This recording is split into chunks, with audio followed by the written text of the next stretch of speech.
Today, a bunch of blockheads wrestle with God on Spirit Inspire starting right now. Broadcasting from the Cathedral of the Assumption in Louisville, Kentucky, this is Spirit Inspire. And now, here is your host. Welcome back to another episode of Spirit Inspire. I'm your host for today, Vincent Ricketts, and joined with me, as always, are my co-hosts, Chuck Obichefu. Hey, everyone. How you doing? And Eric Huff. Hey, everybody. Today we have a special guest with us, Amos Stinson. He's a seminarian for the Archdiocese of Louisville at the Theological College at Catholic University of America. Hey, Amos. Thanks for having me, Vincent. How are you doing? Here. Doing well. My very first podcast, so. Oh, wow. Okay. That's awesome. Looking forward to it. Awesome. We're going to break you in quick. So, Amos, I guess you can lead us off here. Tell us a little bit about yourself and your faith journey. How is it that you came to seminary? Yeah, so I was born and raised in Louisville. I've been here my whole life. Grew up going to St. Patrick Church. Kind of bounced around a little bit, but got my beginning sacraments there and hopped over to St. Martin of Tours for a little bit, was confirmed there, went to Trinity High School, graduated back in 2013. So I would say around the time I was about 21 or 22, say towards the back end of my college. I graduated from University of Louisville, but towards the back end of that, started to really think about priesthood. I had just gotten out of a long-term relationship, but started thinking about it, and at the time I met with a vocations director, but didn't really want to make it a public thing that I was thinking about that. I told my mom about it, who told my dad about it, but that was about it. So nothing really came of that. I kind of sat on it for a little bit, kind of one foot in, one foot out, but didn't really make any moves to go that direction. So just kind of spent the next few years. I worked for a roofing company for 4 years and another one for 5 years. So I was working in the roofing industry for pretty much all my working career. But about a year ago, I would say, back last February, was dating a girl, and we got engaged, actually. So we'd been dating for several months, and everything was going very well. About a month into the engagement, really felt a strong calling that I should be, I should consider going to seminary. I remember it very clearly.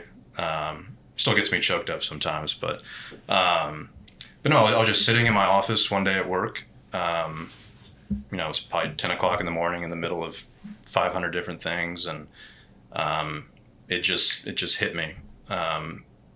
Just this rush feeling came upon me, and the thought that came to my mind was, you could be a priest.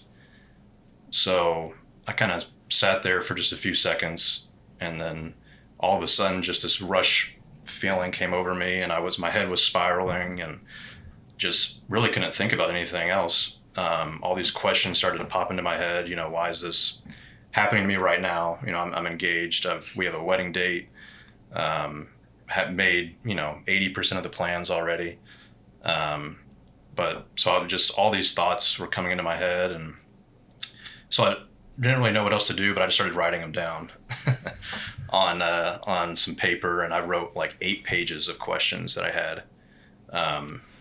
Just anything from, why is this happening to me right now? How do I tell my fiance?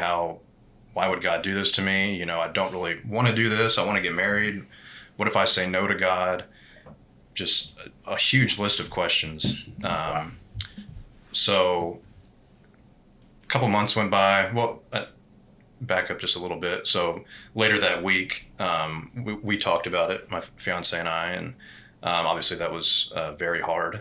But we spent the next couple months just kind of going through that, just battling that together, and eventually got to the point where I couldn't let it go. And I really wanted to let it go. It wasn't something that I wanted to pursue. I wanted to get married and go that direction, but God made it clear that at least this option was in front of me, and He wanted me to consider it. So a few months after that, broke off the engagement and discerned more heavily. Met with Father Linebach, our vocations director, and he is a very holy and wonderful priest and man. He walked with me through that entire journey, and it's really because of him I'm where I am now. So spent the summer, last summer, just serving Mass, going on sick calls, going to weddings, and just helping serve the diocese in whatever way. And Father Linebach helped me kind of put that together last summer. And eventually I decided last year, or at the end of last summer, that I was I was ready to make the jump into seminary. So I ran into you in DC, I guess in the fall, the Dominican Rosary pilgrimage. Mm-hmm. Where were you at that point when I saw you then? At that point, I was I had already applied or was in the application process, going through that. And I didn't know I was going to DC at that point, so that was just a coincidence that it happened in DC. But yeah, the I don't want to call it a struggle, but I guess the hard discernment at that point had already been over, and I was a little more at peace at that point. Okay. With the discernment. Yeah, because I hadn't seen you in a while before I ran into you there. So yeah, that's what's popping up into my brain. All right, so we'll backtrack a little bit. Sorry, I cut ahead, but yeah. So end of summer, that would have been in fall. So when did you make that kind of hardline decision of serious discernment? So it was in August, and I was kind of with a friend of mine, you all probably know him, Father Michael Schultz, who was just ordained. We were... Never heard of him. But he gave me some good advice. He said, if you want something from God, or if you're in a position, you need to ask for it. So, and I never really thought about it that way. I kind of felt that was, you don't really put God in a corner like that. Not that that's what I was doing, but if you want something, just ask for it. So that's what I was doing for the summer, but I made it a little more intentional, and just said, God, I need you to tell me if you want me to go to seminary or not. Otherwise, I'm going to go marry the girl that I want to marry. So we were praying about that, and the sign that I asked for, he always, should ask for a sign, was I wanted a white rose for priesthood, or a red rose for marriage. So prayed about that for probably 4 weeks, and was serving Mass, and actually it was benediction, and we walked up to the altar at the beginning, and sitting in front of the altar was a small bouquet of white flowers. So I thought, okay, that's a pretty clear sign. So later that night we had dinner, parishioner's family house, and when we got there, we sat down for dinner, and there was a glass of water with one red rose in it. So I thought, okay, wow, this is interesting. So a couple weeks after that, was just still praying about it. It wasn't super clear still, and went to another house for dinner, and there was, sitting on the table when we walked in, was this bouquet of red and white roses. So it was still very confusing. But in that moment, I thought, I'm been going through this, and I want to know one way or the other. But that's not really what discernment is, and I didn't know this at the time. Just kind of reflecting back on it. But God really wants what you want. It's not. He has a plan for you, but he's not going to impose that on you. So what I took from that sign of the bouquet of red and white roses was, in your heart what you want to do, and I'm giving you that choice. So I took that as, I kind of already knew in my heart that I wanted to go to seminary and at least, walk that path for hopefully, all the way to priesthood. But if not, then, I gave it a good shot. So I knew that in my heart, and that's kind of when I made the decision, God just wants me to decide and kind of move forward with that. I have a lot of questions. We know you do, Chuck. I mean, so what is this, like James 4:2? It's like you ask, but you don't receive because you ask wrongly to spend it on your passions. But here you have another priest that tells you sometimes you just gotta ask God, just ask him for what you want. And you're like, yeah, I want to get married. In fact, I'm doing that right now. We're engaged. She wants to get married too. That's a sacrament. That's a vocation. Isn't that not what I should want? Why am I now being, from hearing, forced or pushed to question what I want? Is that a good way to put it? Or because you said that God wants what you want, and you wanted that, but is it that you wanted more what he wanted for you, or you're willing to, I guess, surrender what? Yeah, I'm sure he knows I want this, but I'm willing to, I guess, subjugate my want for what he wants because it's the better want. Yeah, so it's not as much. It's not as much that I'm asking God permission to do what I want to do. Mm-hmm. God, he knows the entire plan for each of our lives, and that was something that I really struggled with. Was if I really loved God and I wanted to do what he wants me to do, and he's putting this decision in front of me, it was very clear that I should at least consider seminary. But if I really loved God, then how could I say no to him when he asked me to do something? In the moment when I'm going through all this, it's not something that's, the forefront of my mind, but that came up many times in my prayer, was just, how could I say no to that? So just asking God, obviously your intentions need to be correct. You don't need to be asking for anything, obviously nothing evil or that's bad intentioned, but, in a moment of crisis, just asking God to be clear with you, what he wants you to do. He's always gonna give you an answer. But yeah, that question of just how could I not do what God wants me to do, was something that I just had to wrestle with for months. And I mean, you wrestle with that in different ways, in your daily life, or even in decisions. That's not gonna be the only time I'm ever gonna wrestle with God on things. But that was a pretty, glaring question that was in my mind at that time. Did your former fiance? I've heard of it. It's the first time I've heard it, but are there other people, men in seminary, who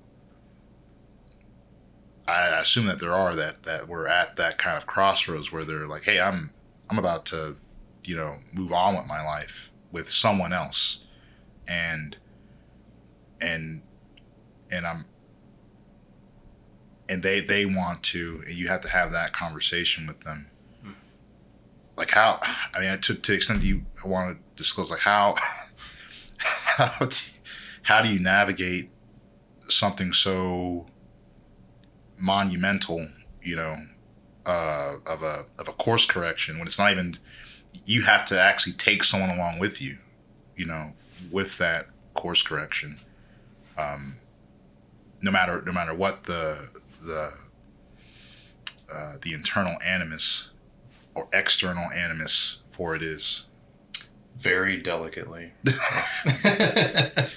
Yeah. There's many priests who have been engaged before. I've known many in my life that have gone through the same thing, and I'm sure there's men who are married that maybe went through something of that sort. Maybe not when they were engaged, but maybe went through the same thing, and they chose to get married. And not that that was wrong, but because God is going to respect your decision, and hopefully you're discerning well. And obviously there's many more married men than there are priests, so he's going to call more men to be married. But yeah, I mean, there's no wrong decision, and that was something that I had to battle with as well. It's either or, and it's still kind of, I want to say confusing, but it's still hard to kind of wrap my head around. God is giving me a vocation, but he's not telling me what to do. It's like I still kind of think about that at times, because that was one of the questions too that I was just fumbling around in my head was, how can he give me a choice, but he also wants me to do something? It's like, then how is it my choice if you want me to do this? So just kind of, diving into those waters and really, I keep saying wrestling with God. I don't know if that's the right way to put it. But it's all of this is because God loves you, loves me, loves each person. It's, he knows what's best. He wants what's best for you, and he knows what's going to make you ultimately happy. If you choose something in life that, say for a married man, he was, quote unquote, called to be a priest. Well, he can be happy as a married man. Would he have been as happy, if he had joined the priesthood? Then maybe not. But I mean, that's, at that point, it's kind of a moot point. But I know a lot of men as well who discerned seminary, who discerned priesthood, and it's not for them, and they get out, or don't go in the first place, and they get married and they live joyful lives. And I'm sitting next to two of them right now, so I know that that you all have embraced your vocations tremendously. I've been around each of you, and it's beautiful to see. Men and women living their vocation is just it's more than beautiful. It's it's what God designed. So, and it's great to be around men who live that out. It's not good for your blood pressure. So, I don't know about you, Amos, but I'm kind of a blockhead. We can tell. It's physically apparent. Yeah. I never believed in physiognomy until just now. Are you talking about like your head shape determines your personality? Yeah. But what you were saying a little bit ago about, well, I guess this ongoing conversation about discernment. In order to, I mean, if you're going on this path, you're engaged, like at that point, I mean, it's like, this is what we're doing. You said you have 80% of it planned out, whatever. And then there's this, and correct me if I'm wrong, but it seems like then there's this almost this 180. It's almost like, hold up, like let's consider something else. That kind of discernment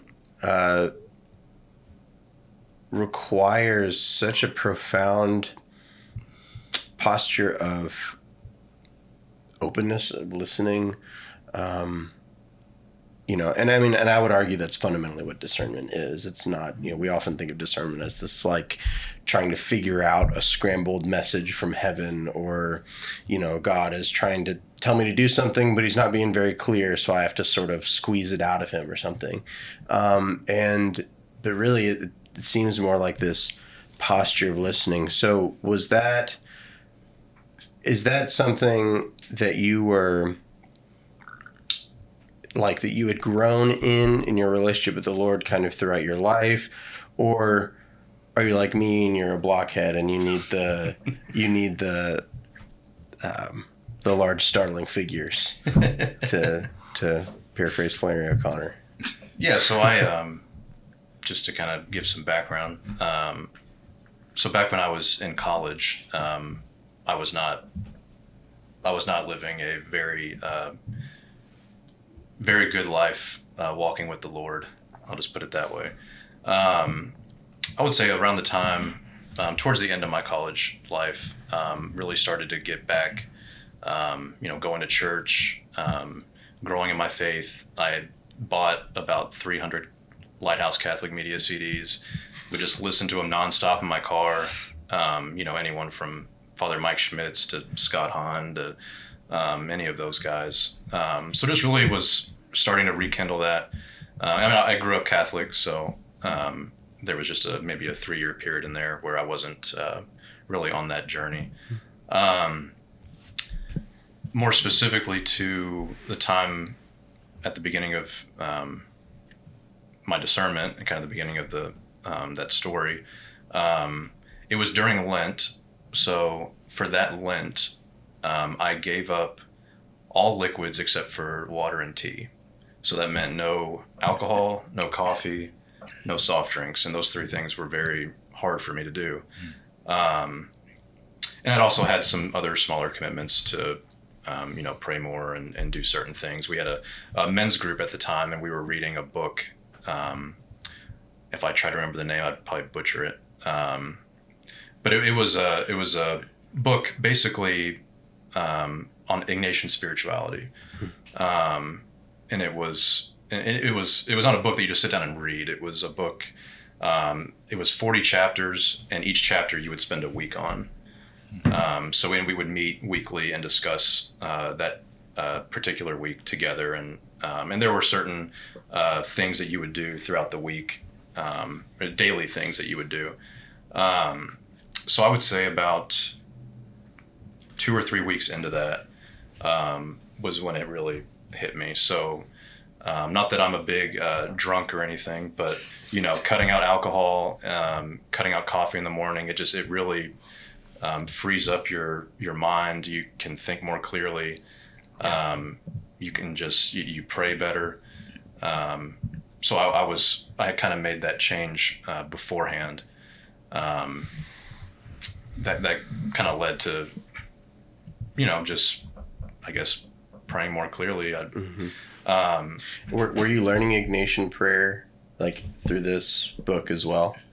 There were aspects of it. Okay. It wasn't specifically on Ignatian spirituality prayer. It did, in the beginning, was kind of about St. Ignatius's conversion story. So it just kind of went through that, and it helped you reflect on parallels between his conversion story and the conversion story of the reader. And we had to journal and do things. So it was very good. Actually, we didn't end up finishing it, but it was a big commitment. But no, and I wanted to go back to just God allowing men or women to pursue a particular vocation. I really don't know why that moment happened in my life. It's like, I'm sure there's been other, like I mentioned, I'm sure there's other guys who were engaged or almost married that maybe had gone through the same thing, and they, chose the other route. Why did God want me to do that at that time? Why did he wait till then? I don't know. That was something that I wrestled with many times, and I still kind of wrestle with that. Why did that happen that way? I like that you said earlier, like why is God doing this to me like now? it's like why now? Like, why now? Yeah.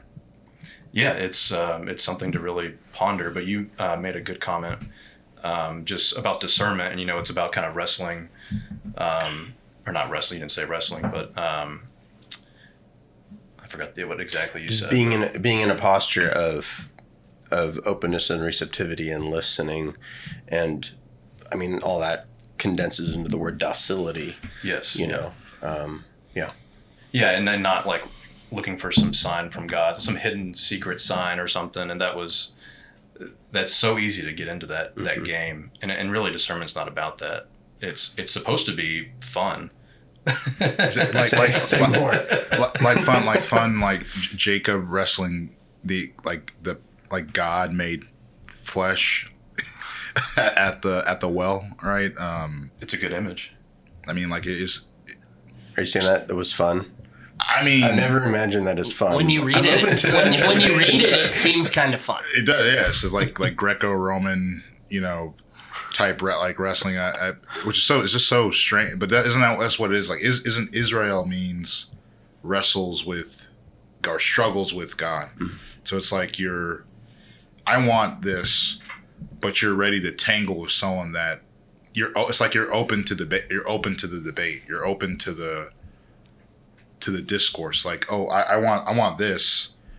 God says, well, I want this for you. Why would you not listen to someone that, like, I have an opinion, but someone has an opinion, not like their opinion of themselves, but their opinion for your benefit. Like, so do I really want to toss that away, like, or just dispose of that, or do I want to grapple with what that means in relation to what I already want? So it is a type of like wrestling, right? Well, it's like we have this God that loves us beyond our comprehension, and he has a plan for you, which is beyond our comprehension too. That the Creator of the universe, has a specific plan for each of us. So if that God, that being is that way, which he is, and he has a plan for us, for me, then like figuring that out and walking that journey with him, mm-hmm. like why would that not be fun? It's sure. It's and I say that as someone who did not particularly have fun doing it. I mean, I know in the past, especially early on in my conversion, I was so guilty of not only looking for that sign, but also things now that if I were going to say those things to God, with my present knowledge, I'm sure they're mortally sinful, like testing God. But as I've moved on, it's so clear sometimes, like the patterns of your life that God seems to follow and show up into. So not to say, what do they say, God winks? Like those little providential encounters are so good. But I do think, I've been guilty of it. Signal graces, I think sometimes people say, is you cannot be reliant on those things. And at the end of the day, I really liked what you were saying about the choice. Like, if there's, you can ask for maybe the direction, but you have to start moving no matter what.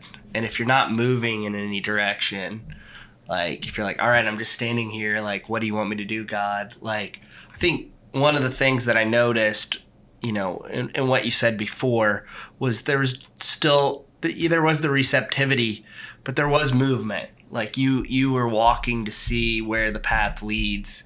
I think some people do get so hung up when they're saying, God, give me a sign or tell me what you want me to do. And and they want it to just blow up right in front of their face, right in front of them, you have to start moving. So I think like if you are moving in a direction that God definitely doesn't want you to be in, I think he'll something will pop up to help shift course, perhaps, and usually in the form of a person, in my case. But yeah, it's you have to have that movement. You have to be walking towards. Father Jeff Schooner at St. Patrick talked about that with me a lot. Is you know, pick a direction and start walking, and that's a good way to discern. I was thinking of Calipari at UK when he was deciding whether he was going to leave Lexington or not. Did anybody hear this? I think maybe you've told me. I don't think it was on the show though, Okay. so feel free. Where did he go? Where did he end up? I'm not a big basketball guy. Arkansas. So when he was down at Arkansas, this is a story I've heard, is he was talking to the recruiter there, and he was just giving them advice on the coaching position, the head coach position. And they said, well, what about you? And he's like, I wasn't even thinking about this. So he went back to where he was staying, and I guess he had a priest on hand. So he just has a priest with him. It's pretty cool. I want to be like that someday. So he went back to his priest, to this spiritual director he has, the priest was there with him. And the priest told him, I want you to go for a walk. He's like, I don't know what to do. And he said, I want you to walk an hour away. When you walk an hour away, I want you to think about yourself and your family being in Arkansas. And then when you come back, I want you to think about staying in Kentucky. Whichever one brings you peace is the one that you should pick. And apparently that's how he came to his decision. I was pretty impressed by it personally. But yeah, so it reminds me too of just moving in a direction to see where it takes you. And that dips in a little bit into the idea of discernment of spirits. I mean, that's not the entirety of it, but there's that. I think we often skip that when it comes to discernment. We'll go to kind of your if you're not at absolute certainty from the get-go, then you have your second mode, discernment of spirits, and then your third mode of kind of pros and cons in light of eternity. And we often tend to skip over discernment of spirits and go, well, what would be kind of objectively the best thing? And we get caught up in there. But the Lord is going to ask you to do something, like you said, it's a specific plan for your life. And, docility, aligning our heart with the Lord's will is going to bring peace, at least on some level, even if it sucks, even if it hurts, there's still that peace within the storm. And that's not to say that we should, kind of throw, how do I want to put this? That's not to say that we should, let our feelings, sort of our subjective feelings, sort of be our end all be all or anything. But there is that element too that we often forget. Yeah, we need to, especially when there's serious decisions. It doesn't have to necessarily be discerning a vocation. We discern a lot of things in our lives, and the more serious ones take some time. But yeah, you can sit around and pray about it, which you should do, but you can do that for so long before, like you said, you gotta get up and make the decision with all the information that's in front of you. And I had done that too. There came a point where it was just, I'm sitting here, praying all the time. I'm thinking about it. I'm talking to the right people, but I gotta move. I gotta do something. You can't, swim in still water. It's you have to move and do something. God can't do anything with you when you're just sitting there. Have you ever found there have been multiple times in my life, especially recently, where there's a big decision. I'm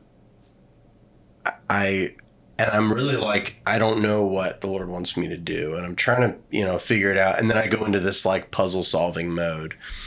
And by the time I kind of get to the other end of it,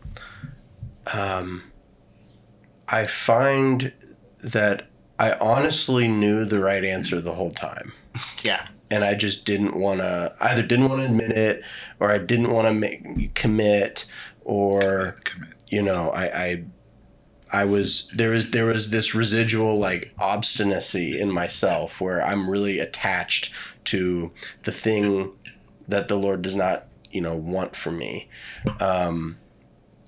You know, have you, like, has that ever been true for you?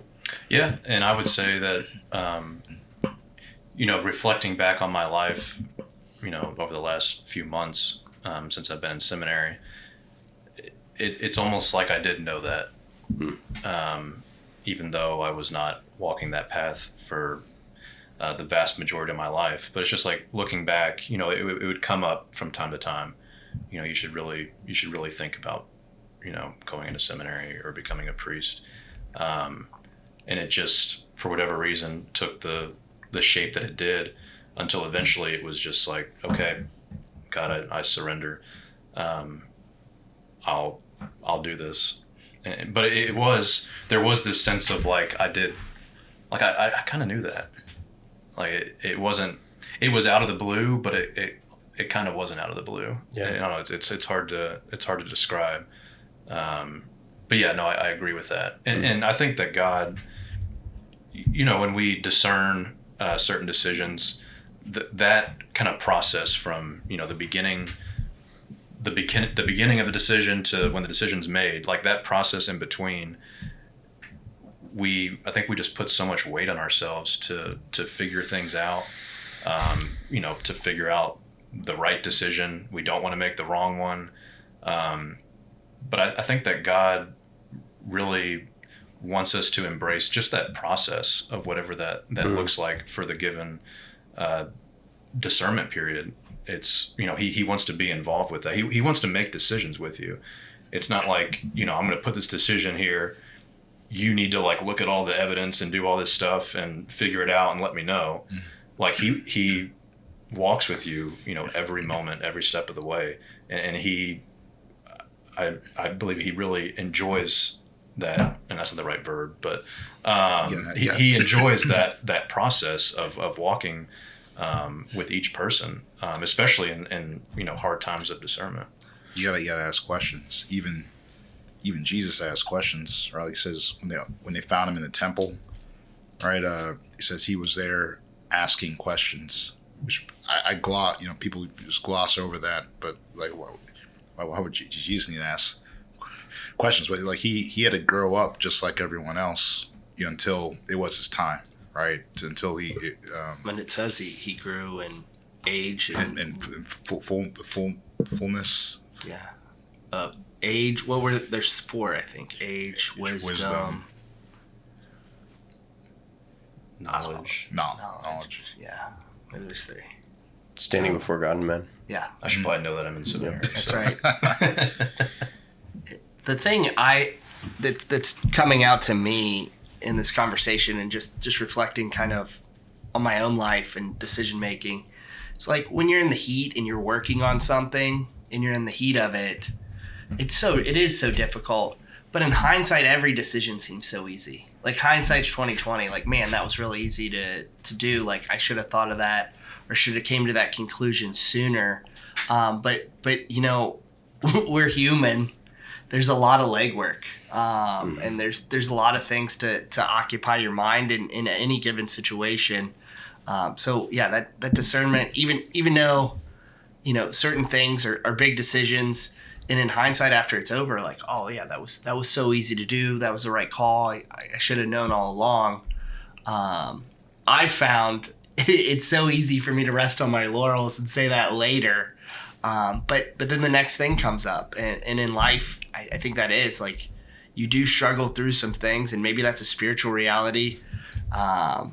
But it is a reality that hindsight's 20/20. Yeah. Like it's easier after you've made the call or the event or the meeting or whatever it is you have plans over to sit there and go, oh yeah, I should have known the whole time. But I found, you know, day by day, I had a rough week with some stuff I was working on that I just felt like I was gridlocked. I couldn't get it anywhere with it. I'd go into the chapel and have some peace, and then immediately like walk out and just be, at 10 again, like, I can't get anything done. And then after it was over, I was like, it's like 2-3 days worth of work. And I was like, man, that was so easy. Why'd that take me 3 days? It's heavy. Yeah. It's a decision. Making decisions it's like lifting a weight. And if it's a decision you haven't made before, you're not used to it. Making that type of decision. It's like if you're in the gym, you're uncertain if you don't want to embarrass yourself. Like can I lift this? I don't want to like. You don't seem to have that problem so often these days. You'd be surprised. I'm like Stallone. Stallone just said, "Work the silhouettes." None of this is real. You put it's connected to the shirt. Like on the other side is just flesh and tissue and sinew. No, it's scary making decisions, especially when you can't get a lot of input, or you're not expected to get input on the it's easy if someone just makes a decision for you. Like, God, just make the decision for me so I don't have to like move. I don't have to act. I've gotten to the point now too where on big decisions in life, it even moves in the other direction. So people that you typically have the expectation of counsel from, maybe somebody you look up to, all of a sudden you're about to make this call and you're receiving adversity from angles, and I'm almost now convinced that when I start hitting that adversity, I'm like, oh, this must be the right call, because this doesn't make any sense why this person is. So that's real talk. So man. It's hard. But yeah, so like it's real talk. All big calls, and that I think that highlights the need for a good spiritual director too. I actually get a little nervous when our conversations on this show will like delve into like matters of discernment and stuff, because I don't think someone should necessarily take like what we're saying as advice in their particular situation, because discernment for Vincent, discernment for Chuck and Amos and Eric, it's all going to look different. Absolutely. And it's going to be circumstantially dependent and all of those things. That and investment decisions should not be taken as advice or just conversations. Disclaimer: no one on this show is offering investment advice. Please see your or spiritual advice. Your CPA. CPA. But so, Amos, have you found that to spiritual direction? I don't know whether you have a spiritual director or not, but if so, is that something that you have found helpful? Because I know in my own life, like big decisions I've had to make, it's, of course, no spiritual director is better than a bad spiritual director. But if you have a good one, like having that person who knows the spiritual life well, has a deep relationship with the Lord. How do you discern if it's a bad spiritual director? I'm sorry, keep going. I don't want you to answer it. No, he said, "I don't want you to answer. I don't want to know. I don't want to know how to do that. I don't. We don't want to give people. There's an easy answer to that. Is it? What is it? You just know. Okay. But yeah, I mean, like, I know for me, like having that person, whom I can trust, like bounce things off of, and to sort of help me discern the Lord's will in my own life, right? Because that's your spiritual director is not like your boss; they're there to help you. They're there to discern the Lord's will together with you. Has that been something for you that you've? Yeah, I've had a spiritual director. So when you're in seminary, they assign you one. Okay. So, but yeah, throughout my discernment and even before then, I had a spiritual director, and I would talk to him, at least weekly, just in that time period. That's not necessary for every, you don't need to talk to your spiritual director 52 times a year, but no, it's necessary. You need to be able to talk to someone who's, hopefully they're a priest or religious, and other people who are trained in it.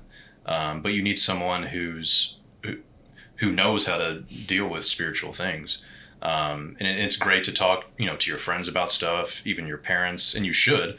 But to have someone that's trained and who has studied it and can give you actual guidance. And it's not, when you're going to spiritual direction, you're not just, chatting. You're there's a point to the conversation. Right. So yeah, I think it's absolutely necessary for everyone, but especially guys in seminary, for priests. Every priest should have a spiritual director. I don't think you can go very far in that discernment journey in seminary without spiritual direction. So it's very important. So have you been to TC? Have you taken classes, or are you going to start this? I started last January, Okay. so I finished my first semester. Okay. And going back for the second one here in about 5 weeks or so, or at the end of August. Have you been to that? I always ask people who are in DC. There's like a breakfast spot. Like if you go down the hill and back up, I think I've heard someone mention that. You might have mentioned that to me. Oh my goodness, it's so good. I think it was you that did. I gotta think of the name of that place. It is so good. Yes, it was. Yeah, I remember that. You did mention it to me, but yeah, I can remember the name of it. But no, I have not been there. Yeah. All right. Well, gotta fix that. That's awesome. Yeah. Okay. So you're at TC. So do you take classes when you're at TC? So Theological College, right? It's across from CUA. Do you get to take classes over at CUA too, or is it all in-house? It's on Catholic University's campus. Okay. And the program is part of Catholic University. Okay. So when I'm taking, theories of ethics, I'm taking it with Catholic University students who are studying philosophy. Actually, I did take that class this semester, and I think there was one other seminarian in my class among 25 or 30. I was going to ask what the ratio is. Yeah, that's a lot. Okay. I mean, as you progress into theology and you're taking more specialized classes that are, more specific towards seminary or priesthood, then it becomes, a little, it's just seminarians, or you have a few other people who are going for a master's degree or something. But yeah, in the beginning, there's a lot of CUA students that you get to meet and interact with. It's not, which is not the same, obviously, for seminaries that are standalone. Yeah. But that's a great aspect about being at TC. So, I mean, in my discernment journey, I never got as far as going to seminary, and I think that's true of a lot of guys. So I'm always curious. So is it in you had your U of L experience? So how different is it to be taking classes now and kind of on this journey compared to just your average college experience that you already had? Well, it was different because I thought I was done with college. Yeah. I graduated U of L in 2017. So to go back 7 years later was a lot. And I was worried about that. I wasn't worried about it in the sense that, I'm not going to be able to, pass my classes or anything. That's what I would be worried about.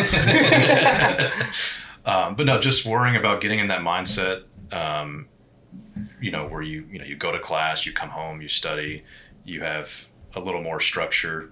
With work, you can come home and you can kind of shut it off depending on your job. Yeah. I wish. Maybe not for lawyers, but Yeah. I wish. But no, it's just, obviously it's very different from just being in the workforce.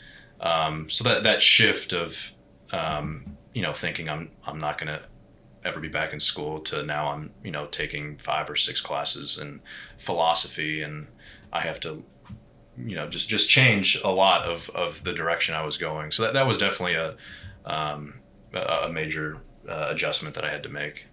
Yeah, that's tough. It's tough.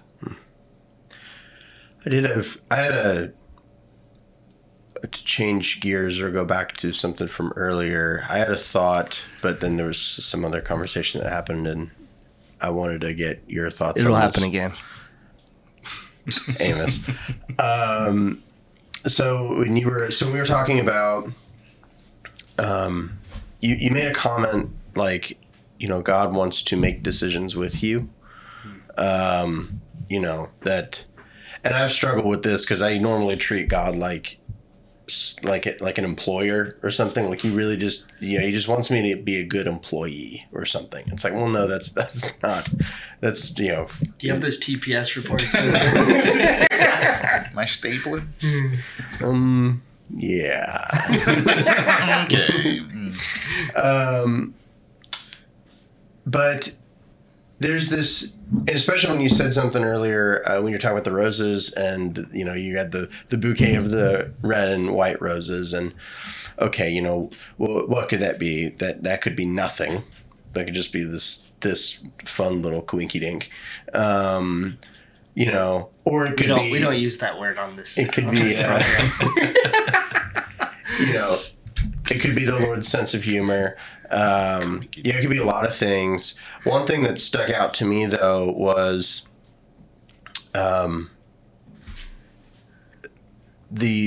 spousal analogy of the Lord's relationship with us that we kind of see all throughout Scripture. That and what I'm getting at is, first of all, priesthood, as I'm sure is a kind of marriage. It's not the marriage of Genesis, but it is a kind of marriage, and it points us to the marriage of the Lamb.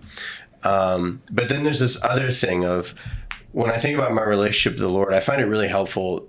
I find that spousal analogy really helpful in clarifying. So to your point about God wants to make decisions with you, and then tie that in with Ephesians 5, the submission to the Lord. It's not that he's this overlord, who wants to kind of, hold power over us, or there's not this kind of domination thing going on. It's a spousal relationship. And, right. So if Christ is the bridegroom and we are the bride, just thinking about like my relationship with my own wife. Like if I was like, and we're doing this, and you were going to do this, and that's how it's going to be, that'd be a really terrible relationship. And it's not only would it not work, but it would just sounds good to me. Unhelpful. So anyways, I don't know if you had any, I know I just threw that at you, but if you had any immediate thoughts or reflections on that, because that's kind of something that really stood out to me. Have you heard of Theology of the Body? Yeah. Never heard of it. No, that's, as you were talking, and I had, that was not in my mind when I said that, and that was a beautiful reflection. And it makes perfect sense, just that, working together, making decisions together, that spousal intimacy is, that's definitely there. And I completely agree with everything you just said. But I never really thought about it that way. Even though I'd said it that way, I never really thought about it that way. You're submitting to the partnership, not the job. Is that a good way of? Well, in that, clarify for me, but in that, the idea that God doesn't want an employee, but, I lost the second thing, so go ahead. God's like, could you imagine for a second that I want to make decisions with you? It's not that you, just listen to me blindly when I say, there's a bit of that, but I want to, there's a reality where we make decisions together, which it's like God wants your input just as much as God wants your input just as much as he wants you to appreciate his input. Yeah, and it comes down to love. There are times in our life where, whether it's relationship with God or a relationship with a spouse, or but there'll be times where it's like, I know you don't really understand what you don't understand it the way that I'm looking at it, but I really need you to do this, or I need you to follow me here, and it might be kind of lopsided, so to speak. And there may be times for that, but just daily living, there is that collaboration that you mentioned. That God really, like I said, it comes down to love. It's not love any other way. If it's not intimate, if you're not walking together, you're not, and we obviously, that comes out in prayer. If we're not praying, we're not ever going to know what God's will is. And he might decide to slap us upside the head and, knock some sense into us, but, he's not going to barge in and, eliminate our free will. He's going to always respect our free will. But no, he loves us more than we could ever comprehend. And just like you said, that's a beautiful imagery with the spouses. Yeah. Well, and that's one of the most difficult things to reconcile for me. I mean, we touched on, there's the love, and to tie that up, like, you can't have love without freedom. Like, it's not love if it's not free. But then the thing that's difficult to reconcile for me is the spousal analogy, the spousal relationship that is so clear in Scripture, right? And, beautifully articulated through the theology of the body. But then there's this, at the same time, the fact that, God is he who is and I am he who is not. That God is everything and I am nothing, that I am dust. And so that is not just something you can sit and ponder. I mean, it's something you have to talk to him about and take to prayer, because, ultimately the only reason I am as lovable as I am in his eyes is simply because I am that, because he said so. It's really nothing else. It's nothing I ever did or earned or what have you. It's right. You're a blockhead. It's because I'm a blockhead. No, it really is. It's like, and more than that. And so, like that's a very difficult thing to kind of wrap one's head around, and I mean, probably impossible, but yeah. Well, and I think that kind of comes out in the different ways that men and women, the differences just in how they were created, how their prayer life, their relationship with God. I mean, men typically will be a lot more logistical and, plan things out. When they come to God, they have something, it's a lot more, or not that women are disorganized, but just, it's a lot more organization in our prayer life. At least it is for me. It's been my experience. It's like, this is the project we're working on. Right. Yeah.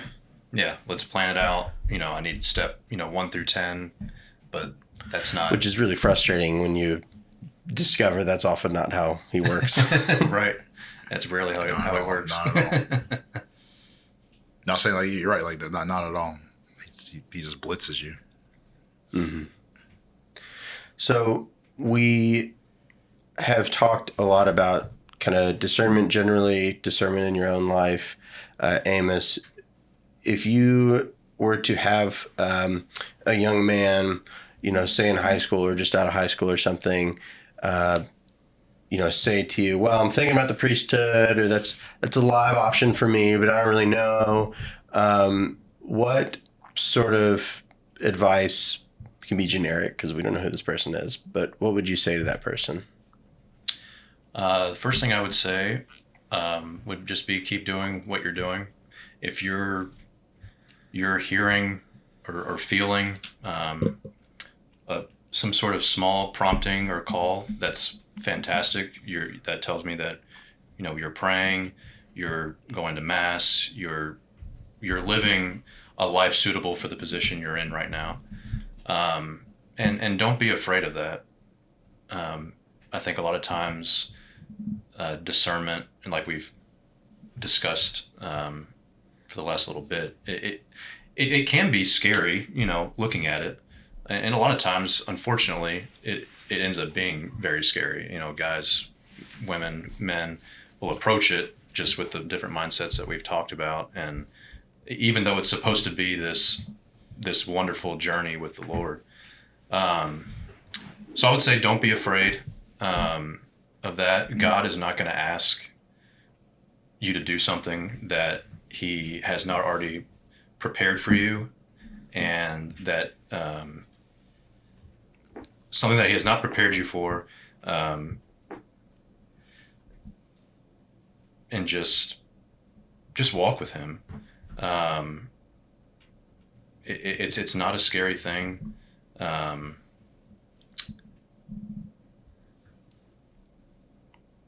I've talked to a few guys since I've been in seminary that were discerning, and they are looking for advice a lot of the times, and a lot of times I'll just say, just keep praying. God will call you if it's the time.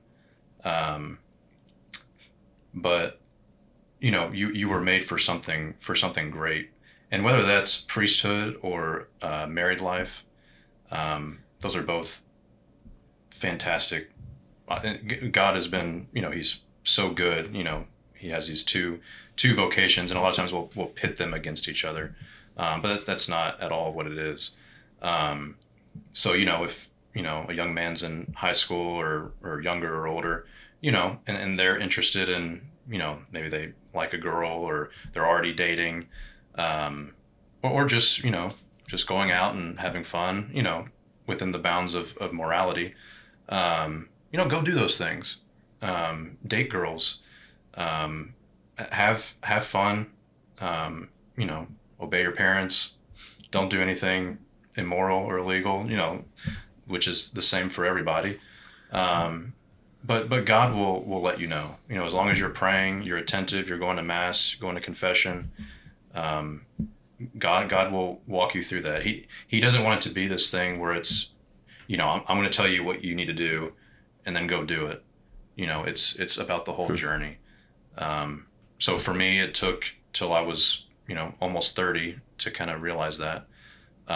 For some men, I've met some high schoolers that's like, I'm going to be in seminary, or even college, at a young age, and they might turn out to be priests. Some will leave and get married at some point. I've heard those stories of like there being two brothers, and like one of them's engaged and one of them's in seminary, and the engaged one ends up being the priest, and the one in seminary ends up being married. Yeah, so. I have heard stories like that. Yeah. Yeah, and it's beautiful, you and people look at seminary as, that's the final decision, and that's definitely not the case. You go to seminary to discern God's will. So obviously you're going towards priesthood, you're studying, you're living a more spiritual life. But that's not the final, if you love seminary, then there's probably something wrong with you. That is not the end all be all. I was at a church down south in Macon, Georgia, St. Joseph's. Oh, Macon, Georgia. There was a priest there, and he had a statue in the back of St. Vincent de Paul. And it was like a poorly constructed statue of St. Vincent de Paul, so it looked like there's a poor person and he's giving him bread, but it looked like he was like stepping on this guy's face. And the guy's face looked smushed as he's giving him the bread. And the priest said he went to seminary at St. Vincent de Paul, and that's what it felt like. Oh, well. Oh, it's awesome. Macon, Georgia. It's awesome. But no, it is a beautiful journey. And most of the time, it doesn't feel like that. But we're human, so we're gonna, slip up constantly. We're gonna overthink things. We're gonna do, things that we shouldn't do. That's just what's always gonna happen, and we just have to accept that. But no, I would say as long as you're, adhering to the sacraments and praying and being sincere about your relationship with God, and not ignoring things, being attentive, and just, like I said, it's just about that relationship with God. So as long as you're fostering that in the best way that you see fit, and it's not like God's gonna, oh, well, you weren't, this isn't the type of relationship I wanted to have with you. You've done these things over the last year, and now we got to backtrack and do all these things. No, he always meets you where you're at. So as long as you're sincere about it, God's not going to let you down.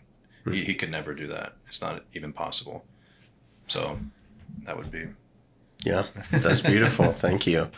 Well, before we close out, do you have anything, either any final thoughts or anything that you would like to plug to our audience? We always give our guests an opportunity to do that. Oh, I thought we already plugged for Theological College. If nothing, that's perfectly fine. TC. No, over the last year, I was supposed to be married last December, and now it's July.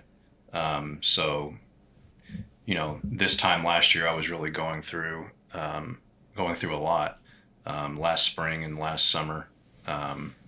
But I met I didn't meet. I developed a relationship with a couple of priests, a few priests that I had known, but did not have much of a relationship with. And that was Father Martin Linebach and Father Michael Schultz. So I just owe pretty much the last year of my life to those two men, and also my spiritual director, that I won't name. But no, those men are very holy men, and they would never say that they are, but they are. But without them, we would not be sitting here having this conversation. So I just wanted to thank them for everything they've done in my life, and the journey that I've been on. I try more and more each day to fall in love with that journey. Some days are easier or harder than others. But no, I'm happy to be here, and thank you very much for having me. Yeah, thanks for being on. This was awesome. This has been awesome. Thank you, Amos. Well, with that, thank you guys as well for sticking around here on Spirit Inspire. And hey, before you go, be sure to like the video, share this if you found the conversation helpful, if you enjoyed it. Comment. Yeah, please leave a comment. That's helpful to us. Helps the algorithm. Also, lets YouTube know that you found this engaging. And so... Comment even if you didn't find it engaging. Yeah, even if you didn't find it engaging, I don't know why you'd still be here. Get a life. But if you discern your vocation... If you're hate watching this, then you're on the right path. For sure. So with that, God bless, and we will see you on the next episode of Spirit Inspire.